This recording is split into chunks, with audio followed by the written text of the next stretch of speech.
What's up, guys? Welcome back to Bible Fun with It Ends. Today we're studying Second Chronicles chapter 27. Let's jump right in. All right. So yesterday we kind of roll into this chapter because remember King Uzziah, he entered the temple and he should not have been there, and the Lord struck him with leprosy, and he no longer could live with the rest of his family in the king's palace. And he couldn't be around people. He was unclean. And so his son Jotham had to reign early. And so chapter 27 picks up at this point when he's officially king.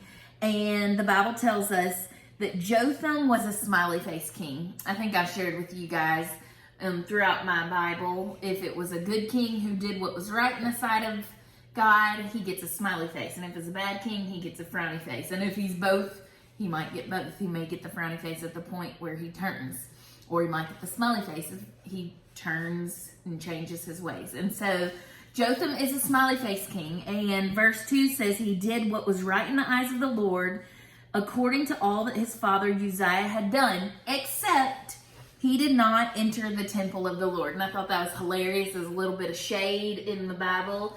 But here's an example of one of the kings learning from the errors of previous kings, and it just happened to be his father. And so if it's something that was sin and should not have been done, then don't repeat it. Don't do the same thing, right?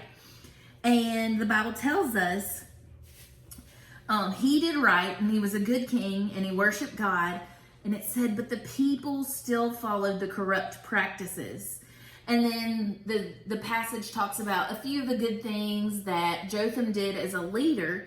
And then it tells us some cool stuff because Jotham seemed to be obedient to God. Jeb, what was your takeaway from this this chapter? You want to read the verse to us? So Jotham became mighty because he ordered his way before the Lord his God. Why is that your favorite? Because he's following what the Lord says, and he's getting rewarded. That's right. And that was verse 6. It said, Jotham became mighty because he ordered his ways according to the Lord. He learned what God said. He learned God's law and what God told him to do, and he obeyed. He did those things.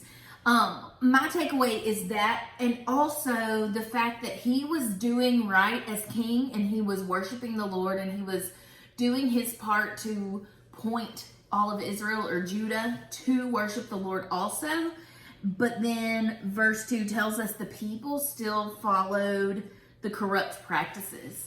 And it reminded me that sometimes our obedience doesn't get the results that we want necessarily. As leaders, it's important. We need to be obedient. We need to do what God tells us, because when we get before God in our end days, we will be answering only for ourselves. But in leadership, sometimes when you are doing right and you're trying your best to lead others in the ways of God and in obedience to God, that doesn't always happen. Like, it's not a sure thing. It's not an exact exchange all the time. And so I think this is a good chapter reminder that for leaders or people, anyone who has an influence on anyone else, keep on keeping on. Keep on doing the right thing. Keep on being obedient to God. And God will take care of all the other people. Hopefully it will lead people to also follow God.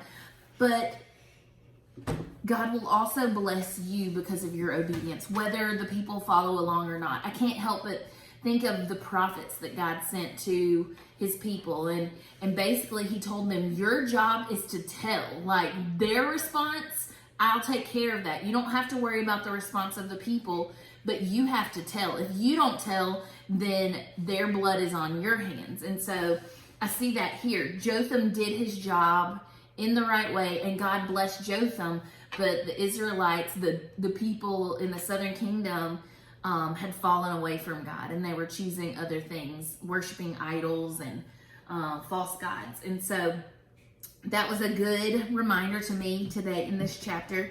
But I'm excited to see what tomorrow has in the next king, right, Jeb? Mm-hmm. We got a tongue sticking out. All right, friends, thanks for joining us today. We'll see you guys tomorrow. Bye. Bye.